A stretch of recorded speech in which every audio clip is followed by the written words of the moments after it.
کہ دین کے ساتھ اصل مناسبت فلسفے کی نہیں، حکمت کی۔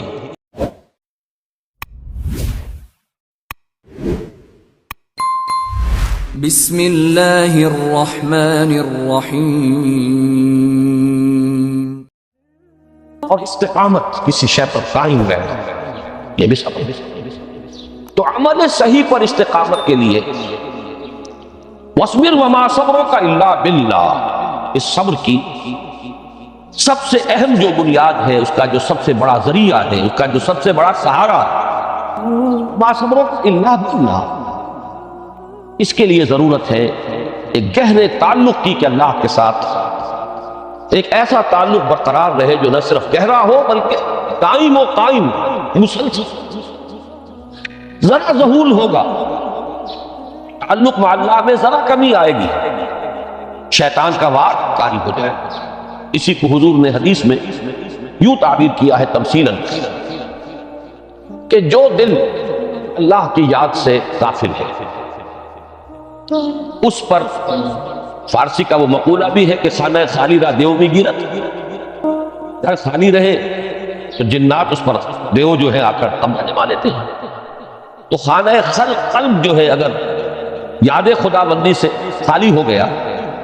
تو شیطان ابلیس لعین اپنی تھوتنی ٹکا دیتا ہے۔ یہ لفظ آتا ہے سور کے منہ کے لیے تھوتنی، جس طرح اس کا نکلا ہوا سا منہ ہوتا ہے آگے، تو یہ لفظ استعمال کیا گیا کہ وہ اپنی تھوتنی انسان کے دل پر جما کر اور پھوکے مارنی شروع کر دیتا ہے۔ تو شیطان کو موقع ہی تب ملتا ہے جب انسان کے تعلق مع اللہ کے اندر کمی، وہ خانہ بالکل خالی ہو گیا ہو یا اتنا ضعیف ہو گیا ہو کہ کل عدم ہو جائے، گویا کہ نہیں۔ تیسری چیز کی طرف آئیے، روحانی ترقی۔ روحانی ترقی کے لیے میں ایک اصطلاح کے سامنے لا رہا ہوں، اس سے مراد کیا ہے؟ روحانی ترقی کے لیے ہماری دینی اصطلاح ہے تقرب الی اللہ، اللہ سے قریب تر ہوتے چلے جانا۔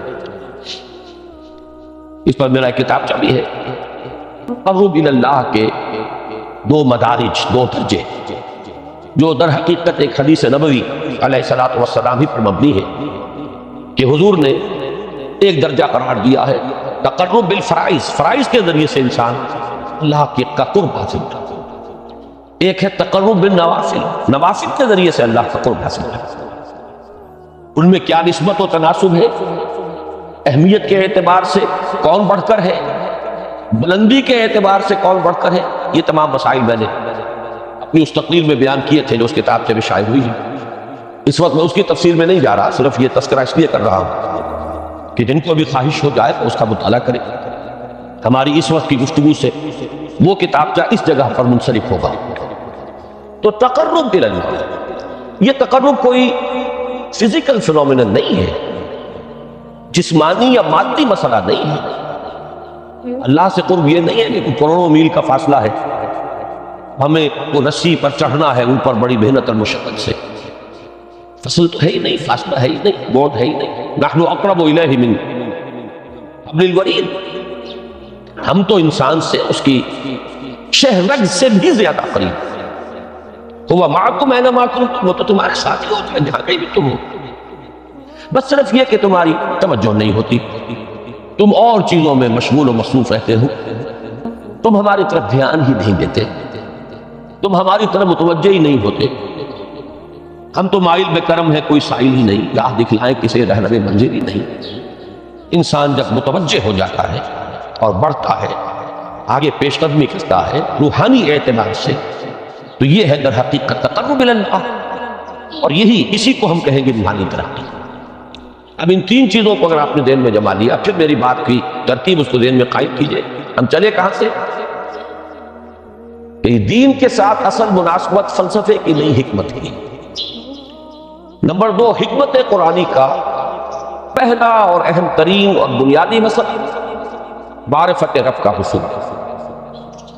اس کا نتیجہ شکر خدا، اس کا ذریعہ آیات آفاقی، آیات انفسی، اور سب سے بڑھ کر آیات قرآنیہ، جو الذکر، جو تذکرہ ہے، جو ذکر ہے۔ لیکن اس پہلے مرحلے کو اگر کوئی انسان بفضل ہی تعالی، اللہ کے فضل و کرم سے طے کر لے۔ اب اس کے سامنے تین مسئلے، فکر کی مزید پیش رفت، مزید پیش قدمی صحیح اس پر، اس کے لیے ذکر اور فکر دونوں کا امتزاج لازم ہے۔ فقر قرآن اختلاط ذکر و فکر۔ الذین یذکرون اللہ قیاما وقعودا وعلی جنوبہم ویتفکرون فی خلق السماوات۔ دوسری شے عقل کا درست رہنا، نہ افراط و تفریط ہو، عدم توازن ہو، نہ انسان نفس سے مغلوب ہو جائے، نہ انسان جذبات کی رو میں اندھا ہو جائے، نہ انسان ماحول سے مرعوب ہو کر متاثر ہو، صحیح رخ پر اس کا عمل۔ نمبر تین، روحانی ترقی، جو اصل حاصل ہے، جو اصل مقصود ہے۔ نمبر دو چیز کے لیے تعلق مع اللہ ضروری، نمبر تین کے لیے تقرب الی اللہ۔ غور کیجئے، ان تینوں چیزوں کا بڑا گہرا تعلق ہے نماز کے ساتھ۔ ان تینوں کے لیے ستون کی حیثیت نماز کو ہے۔ لہذا ایمان کے بعد یا معرفت رب کے بعد حکمت دین کا اہم ترین مسئلہ نماز، صلاۃ۔ اس لیے کہ ایک طرف یہ انسان کو اللہ کے ساتھ ایک گہرے تعلق کا ذریعہ فراہم کرتی ہے، اپنے تمام مصروفیات میں سے، ان مشغولیتوں میں جن میں گم ہونے کا خدشہ ہوتا ہے، نکلو۔ 24 گھنٹے کے معمولات میں سے کم 5 مرتبہ تو لازماً نکلو، اور اپنے آپ کو ذرا، اپنے حواس کو بھی، اپنی باطنی کیفیات کو بھی ذرا تازہ کرو۔ اگر کوئی گندگی، نجاست، کسی طرح کی ناپاکی کا کوئی معاملہ ہے، طہارت سے تمہارے اندر روح کو بھی بالندگی ہوگی، تمہارے حواس بھی تازہ ہوں گے، تم گویا کہ بحیثیت کل تمہاری ہستی چاق و چوبند ہو جائے گی۔ وہ کسل، وہ سستیاں، وہ جو ایک کثافتیں ہوتی ہیں، ان سب سے نجات حاصل۔ اور آپ اپنے رب کے حضور میں کھڑے ہو، اس کے ساتھ اپنا عہد بھی تازہ کرو، اس کی اہم صفات کو بھی اپنے ذہن میں پھر مستحضر کرو۔ یہی وجہ ہے، دیکھیے میں نے جو آیات آپ کو شروع میں سنائی تھی، سورہ لقمان کی 2 آیتیں، پہلی آیت میں اس کا ترجمہ کر چکا، دوسری آیت وَلَقَدْ وَإِذْ قَالَ لُقْمَانُ لِابْنِهِ وَهُوَ يَعِظُهُ يَا بُنَيَّ لَا تُشْرِكْ بِاللَّهِ إِنَّ الشِّرْكَ لَظُلْمٌ عَظِيمٌ۔ اس کے بعد درمیان میں کچھ مضمون آ کر پھر وہ آیت مبارکہ آئی، یا بنی اقیم الصلاۃ وامر بالمعروف وانہی عن المنکر واصبر علی ما اصابک۔ گویا کہ اہم ترین چیز، بنیادی ترین چیز، اللہ کو محض پہچان لینا کافی نہیں ہے، یاد رکھنا ضروری ہے۔ اللہ یاد رہے گا تو فکر صحیح آگے بڑھے، اللہ یاد رہے گا اور اس کے ساتھ ایک گہرا تعلق جو ہے برقرار رہے گا تو عمل درست رہے گا۔ بالکل یہی بات سورہ طٰہٰ میں جو پہلی وحی حضرت موسیٰ علیہ السلام پر ہوئی، اور پہلا وہ خاتمہ ہے، چونکہ حضرت موسیٰ کو یہ انبیاء کرام کے مقدس گروہ میں ایک امتیازی حیثیت حاصل ہے کہ ان سے براہ راست گفتگو ہوئی ہے، اگرچہ صرف ایک پردہ تھا، اوٹ من ورائے حجاب گفتگو ہوئی ہے، لیکن یہ کہ کوئی فرشتے کا درمیانی جو ہے وہ لنک نہیں تھا، براہ راست اللہ تعالیٰ نے حضرت موسیٰ علیہ السلام سے کلام فرمایا۔ کلم اللہ موسیٰ تکلیما، موسیٰ سے تو اللہ نے کلام فرمایا جیسے کہ کلام کیا تھا۔ تو پہلا مخاطبہ ہے، یہ پہلا مکالمہ ہے، پہلی وحی کہیے، اسی میں یہ الفاظ بھی موجود ہیں، اننی انا اللہ لا الہ الا فاعبدنی واقم الصلاۃ لذکری۔ یہ گویا کہ حکمت قرآنی کا ایک بہت بڑا خزانہ ہے یہ آیت مبارکہ، کہ خود حضرت موسیٰ علیہ السلام کو جو ہدایت دی جا رہی ہے، میں ہوں، میں اللہ، اننی انا اللہ لا الہ الا انا، میرے سوا کوئی معبود نہیں، فاعبدنی، بس میری بندگی، میری عبادت، میری پرستش، میری محبت، اس کو اختیار کرو۔ وَأَقِمِ الصَّلَاةَ لِذِكْرِي، اور نماز کو قائم رکھو میری یاد کے لیے۔ بلکہ اسی سلسلہ کلام میں آگے چل کر سورہ طٰہٰ میں آتا ہے، کافی گفت و شنید کے بعد جب حضرت موسیٰ نے کچھ معذرت بھی کی، کچھ دعائیں بھی کی، اللہ نے ایک دعا قبول بھی کی کہ ان کے بھائی کو بھی شریک کر دیا، حضرت ہارون کو بھی۔ اس کے بعد پھر جب فرمایا کہ اب جاؤ فرعون کی طرف، تو اس میں فرمایا وَلَا تَنِيَا فِي ذِكْرِي، اور دیکھنا یہ جو عظیم مشن تمہارے کندھے پر آ گیا ہے، بڑا بھاری اور کٹھن ایک فرض ہے جو تم پر عائد ہو گیا ہے، اس کے لیے سب سے بڑی تمہارے پاس جو قوت کا ذریعہ ہے وہ نماز ہے۔ وَلَا تَنِيَا عَنْ ذِكْرِي، میری یاد میں کبھی غفلت نہ کرنا، اس میں کبھی کوئی کمی نہ آنے دینا۔ جیسا کہ میں نے عرض کیا تھا کہ جیسے ہی وہ تعلق جو ہے کمزور پڑتا ہے یا منقطع ہو جائے معاذ اللہ، تو پھر انسان گویا کہ شیطان کے لیے ایک لقمہ تر بن جاتا ہے۔ اب آپ غور کیجئے، تیسری شے تقرب اللہ، اس کے حوالے سے بھی جو فرائض اور نوافل کی بات ہے اس کو اس وقت ذہن سے نکال کر یہ سمجھیے کہ اس میں نماز کا کیا مقام ہے، اس لیے کہ نماز فرض بھی ہے، نماز نفل بھی ہے، وہ تو دونوں میں شریک ہو جائے۔ اس کو لفظ صلاۃ کے حوالے سے آپ ان دونوں چیزوں کو سمجھیے۔ صاد لام واو یا یہ چونکہ حروف علت ایک دوسرے سے بدلتے رہتے ہیں، یہ جو مادہ ہے اس کی جو خالص لغوی اصل ہے، جو خالص عربی زبان میں اس کا بنیادی مفہوم ہے، وہ آگ جلانا یا آگ تاپنا یا آگ سینکنا، حرارت حاصل۔ لہذا بار بار جہنم کے ذکر میں اسلوہا، چلو اس میں تاپو اس کو، یہ سینکے گی تمہیں۔ بلکہ تفتنون کا لفظ آیا ہے حضرت موسیٰ کے کلام میں، جب وہ گئے تھے کوہ طور پر، جب پہنچ گئے تو تھے آگ کی تلاش میں، لعلکم تفتنون، تو اپنے اہل خانہ سے یہی کہا تھا کہ مجھے کہیں وہ روشنی نظر آ رہی ہے، غالباً کوئی وہاں سے آگ مل سکے گی، ورنہ یہ کہ کوئی رہنمائی کو رستہ مجھے مل سکے گا، میں وہ آگ لے آؤں گا، کوئی چنگاری وہاں سے لے آؤں گا، تاکہ تم، اب یہ اصطلاح در حقیقت باب افتعال ہے، اور یہ تے یہاں پر توئے کی شکل اختیار کر دی، تا نے توبن کی صورت اختیار کی سواد کی وجہ سے۔ بہرحال اس کا سب سے بنیادی مفہوم جو ہے وہ ہے تاپنا، سکائی حاصل کرنا، حرارت۔ اس کے حوالے سے سمجھ لیجئے کہ سب سے بنیادی تعلق اس کا جو ہے وہ روح کے ساتھ۔ روح میں محبت خداوندی کی آگ اگر ٹھنڈی پڑ گئی، اگر محبت خداوندی کی حرارت میں کمی ہو گئی، تو اس کو اثر نو، جس کو کہ میں آج سوچ رہا تھا تو ایک لفظ ذہن میں آیا کہ جیسے بیٹری اس کو ریچارج کیا جاتا ہے، اسی طریقے سے روح کے اندر محبت خداوندی کی اس حرارت کو اثر نو تازہ کرنا، یہ ہے در حقیقت نماز کا اصل مقصد۔ اس لیے کہ اس لفظ کا بنیادی مفہوم، اصل لغوی مفہوم تو یہ ہے، اگرچہ اس کا سب سے زیادہ کثرت سے جو استعمال ہوتا ہے، اور لفظ صلاۃ جس سے در حقیقت اس تصور پر مبنی ہے، وہ ہے اقدام، کسی کی طرف متوجہ ہونا اور پھر دعا۔ صلاۃ کا سب سے قریبی مفہوم نفسی جب بیان کیا جائے گا، اس سے مراد، اس کے معنی، تو دعا اس میں اہم ترین ہے۔ کسی کی طرف توجہ کرنا، مناجات کرنا، گفتگو کرنا، مصاحبہ، مکالمہ، دعا، یہ در حقیقت صلاۃ کا سب سے بڑا اصطلاحی مفہوم ہے۔ لیکن جو اس کا مادہ ہے، صاد لام واو یا صاد لام یا، اس کا اصل مفہوم جو ہے وہ تاپنا، حرارت حاصل کرنا۔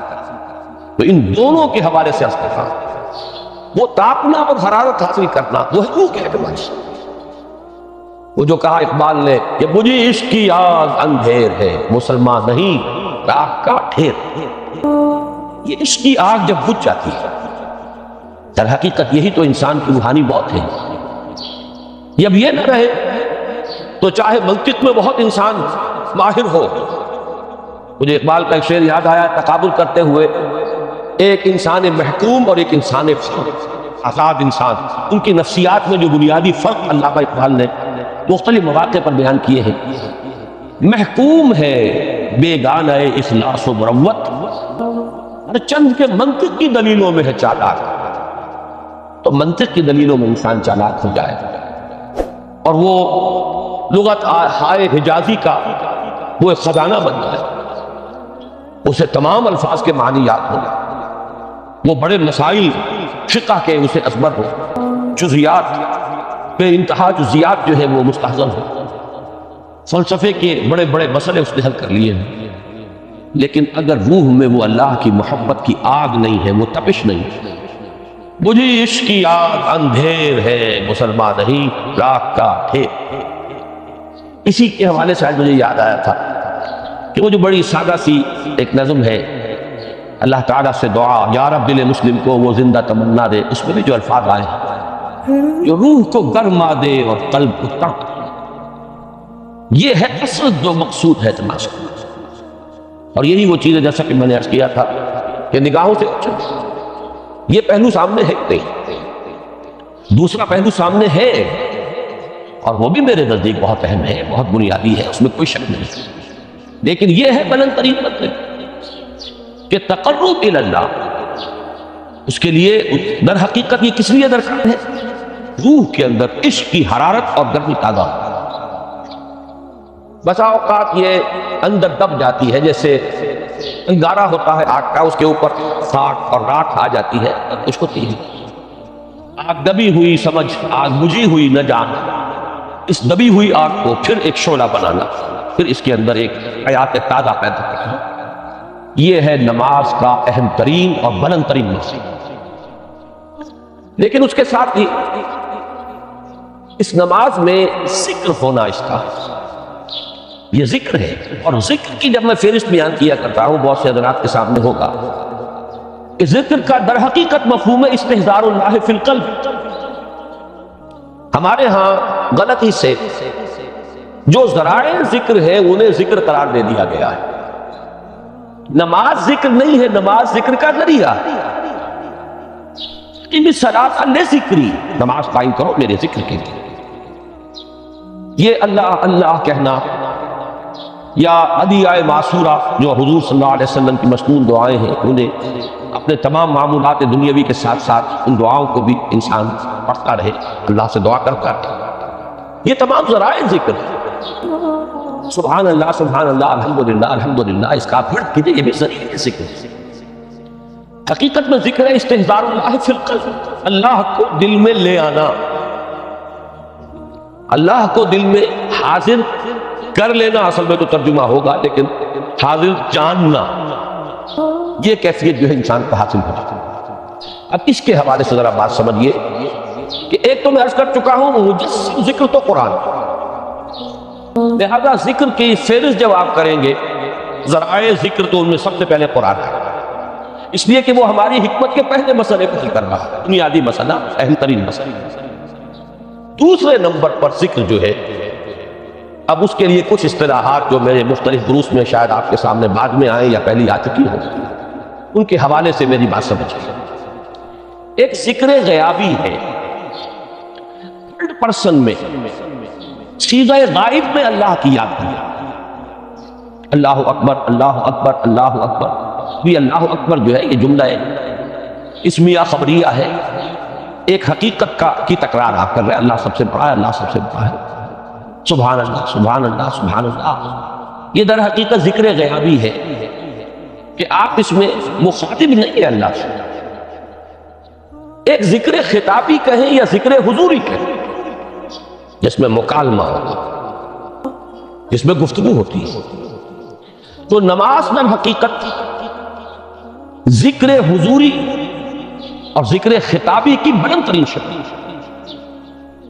اس لیے میں نے عرض کیا تھا کہ نماز کے لفظ یا صلاۃ کے لفظ یہ اصطلاحی معنی جو اکثر و بیشتر کیے جاتے ہیں وہ ہے دعا، اور دعا میں ہوتا کیا ہے؟ مکالمہ ہے، اے اللہ، اے تیرے رب، اے پروردگار، پھر یہ کہ اس میں اقدام اور کسی کی طرف متوجہ ہونا، یہی وجہ ہے کہ افتتاح صلاۃ، نماز کو شروع کرنے کے لیے ایک تو وہ الفاظ جو قرآن مجید میں آئے ہیں، انی وجہت وجہی للذی فطر السماوات والارض حنیفا وما انا من المشرکین، یہ ہے توجہ کا ارتکاز، بشرطے کہ یہ صرف الفاظ ہی نہ نکل رہے ہو، واقعتاً یہ تعبیر ہو اس وقت کی انسان کی نفسیاتی کیفیت کی، کہ شعوری طور پر وہ فیصلہ کرتا ہے کہ اب میں منقطع ہو رہا ہوں، ہر چہار طرف سے اپنی توجہ کو ہٹا کر، ہر مسئلے سے اپنے آپ کو خالی و ذہن کر کے، یعنی ظاہری اور باطنی دونوں اعتبار سے میں اپنی توجہ کا ارتکاز کر رہا ہوں اس ذات کی طرف جس نے آسمان اور زمین کو پیدا کیا، بالکل یکسو ہو کر رہا ہوں۔ انی وجہت وجہی للذی فطر السماوات والارض حنیفا وما انا من المشرکین۔ اور دوسری وہ جو دعا جس سے ہم افتتاح کرتے ہیں اپنی نماز کا، دیکھیں اس میں خطاب کا کس قدر اہتمام، وہاں سبحان اللہ نہیں ہے، سبحانک اللہ، پاک ہے تو اے رب ہمارے، وبحمدک وتبارک اسمک وتعالی جدک۔ آپ غور کر رہے ہیں، یہ ہے خاطب، براہ راست مخاطب ہوتے۔ تو سب سے پہلی بات تو یہ ہوئی کہ ذکر کی ایک شکل ہے ذکر غیابی، دوسری ذکر حضوری، اور ذکر حضوری یا ذکر خطابی کی بلند ترین منزل، بلند ترین اس کا ذریعہ نماز۔ اس کو ایک پہلو سے اور سمجھ لیجئے، سورہ فاتحہ جب پھر ہم پڑھتے ہیں جسے الصلاۃ کہا گیا ہے، جو لب لباب ہے، خلاصہ، اس میں پھر تدریجاً غیاب سے حضور کی طرف پیش قدمی ہوتی ہے۔ الحمدللہ رب العالمین الرحمن الرحیم مالک یوم الدین، یہ ذکر غیابی ہے، اس میں ابھی خطاب نہیں ہے، یہ وہی جملہ اسمیہ ہے۔ کل تعریف اس اللہ کے لیے ہے جو تمام جہانوں کا پروردگار ہے، مالک ہے، جو رحمان ہے، رحیم ہے، جزا و سزا کے دن کا مختار و مالک ہے۔ اب یہ غیاب سے حضور کی طرف، ایاک نعبد و ایاک نستعین اہدنا الصراط المستقیم، یہ ہے وہ۔ اب پہلے ایک معاہدہ ہے، ایک اقرار ہے، اعتراف ہے، وعدہ ہے، اور پھر دعا ہے، استدعاء ہے کہ حضور نے فرمایا، یقول اللہ تعالی، اللہ یہ فرماتا ہے، اسی لیے اس کو حدیث قدسی کہتے ہیں، قسمت الصلاۃ بینی و بین عبدی نصفین،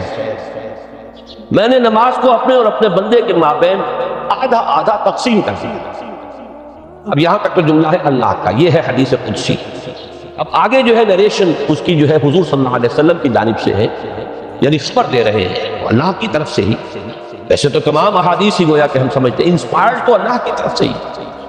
لیکن یہ کہ جہاں صراحت ہو کہ اللہ کہتا ہے وہ حدیث قدسی ہے۔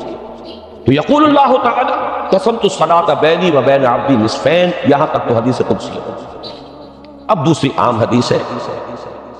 اذا قال العبد الحمد للہ رب العالمین یقول اللہ تعالی حمدنی عبدی، جب بندہ کہتا ہے الحمدللہ رب العالمین، پروردگار کہتا ہے میرے بندے نے میری حمد کی۔ جب بندہ کہتا ہے الرحمن الرحیم، پروردگار فرماتا ہے ثنا علی عبدی، میرے بندے نے میری ثنا کی، بڑی تعریف کی۔ جب بندہ کہتا ہے مالک یوم الدین، اللہ فرماتا ہے مجدنی عبدی، میرے بندے نے میری بڑی بزرگی بیان کی ہے، تمجید کی ہے۔ پھر جب بندہ کہتا ہے ایاک نعبد و ایاک نستعین، اللہ فرماتا ہے ذا ما بینی و بین عبدی ولعبدی ما سأل، یہ ہے میرے اور میرے بندے کے درمیان۔ یہ تو معاہدہ ہے نا، معاہدے میں تو دو فریق جکڑے جاتے ہیں، یہ میرے اور میرے بندے کے درمیان ہے، اور میرے بندے نے جو طلب کیا میں نے دیا، اس لیے کہ اس میں طلب بھی تو ہے، ایاک نستعین، تیری مدد چاہتے ہیں، یہ طلب ہے، اسی کی شرح ہے جو آخری تین آیتیں ہیں۔ پروردگار ہم تیری مدد چاہتے ہیں، پروردگار تیری ہی بندگی کرتے ہیں، کریں گے، اور تیری ہی مدد چاہتے ہیں، چاہیں گے۔ اگر حال میں اس کا ترجمہ کریں گے زمانہ حال کے اعتبار سے، اس لیے کہ فعل مضارع میں تو دونوں موجود ہیں، شامل، تو یہ ایک اعتراف ہے، اظہار حال ہے۔ اللہ کرے کہ وہ واقعتاً صحیح اظہار حال ہو، ہم واقعی اللہ کی بندگی کرتے ہوئے یہ کہیں کہ ایاک نعبد،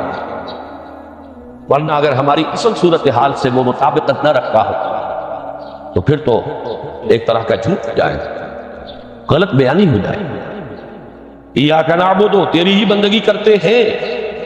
اور مستقبل میں کیجئے، کریں گے، یہ ہے عہد، تیری ہی مدد چاہتے ہیں، تجھی سے مدد طلب کرتے ہیں، تجھی سے مدد چاہتے رہیں گے۔ اس کے لیے فرمایا ولی عبدی ما سأل، اور پھر اس کے بعد وہ استدعا ہے اہدنا الصراط المستقیم صراط الذین انعمت علیہم غیر المغضوب علیہم ولا الضالین۔ اس حدیث میں اس کو ایک ہی جملے کو لیا گیا ہے، ایک ہی جملے کی حیثیت سے۔ جب بندہ یہ کہتا ہے تو اللہ فرماتا ہے ھذا لعبدی ولعبدی ما سأل، یہ خالص میرے بندے کے لیے ہے۔ اس بندے نے ایک درخواست پیش کی ہے اور میں نے گرانٹ کی، وہ اپلیکیشن، وہ ریکویسٹ گرانٹڈ، ہم نے دے دی، ولعبدی ما سأل۔ یہ ہے اس کی تاثیر کا عالم، بشرطے کے معاملے کو شعور کے ساتھ، بشرطے کے مطابقت ہو ظاہر اور باطن کی، بشرطے کے مطابقت ہو قول اور فعل کی۔